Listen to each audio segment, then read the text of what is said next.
பிசாசனுடைய கிரியைகள் அழிக்கும்படிக்கு தேவனுடைய குமாரன் வெளிப்பட்டார் என்று ஆண்டுடைய வார்த்தை சொல்லுகிறது. இந்த பூமியில எல்லாவற்றுக்கும் எதிரான காரியம் இருக்கிறது. உதாரணத்திற்கு நன்மை தீமை, நீதி அநீதி, தர்மம் அதர்மம், வெளிச்சம் இருள், இப்படி சொல்லிக்கொண்டே போகலாம்.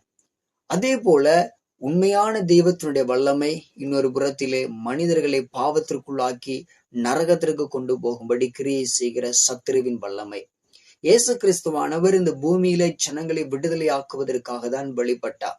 அவர் ஜனங்களுக்கு நன்மை செய்தார், இன்றைக்கும் நன்மை செய்து கொண்டிருக்கிறார். இந்த மனு குலத்தை மீட்டெடுக்கும்படி அவர் ஜனங்கள் மீது அன்பு வைத்து காரியங்களை நடப்பித்துக் கொண்டே இருக்கிறார். மறுபுறத்துல மனிதர்களை பாவத்திற்குள்ளாக்கி அவர்களை சாபத்திற்குள்ளாக்கி அவருடைய சந்தோஷ சமாதானத்தை எல்லாவற்றையும் கெடுத்து அவர்களை எப்படியாகிலும் நரகத்திற்கு கொண்டு போய் விட வேண்டும் என்று போராடி கொண்டிருக்கிற பொல்லாத அசுத்த ஆவிகளுடைய கிரியைகள்.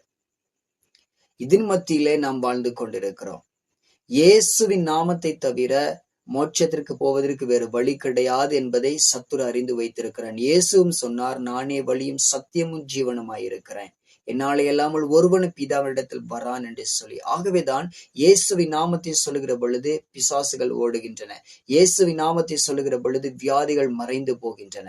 ஆகவே அவருடைய உன்னதமான வல்லமை நாம் காண்பிக்கிறவர்களாய் மாறுவோம். ஆண்டவருக்காய் எழும்பி பிரகாசி.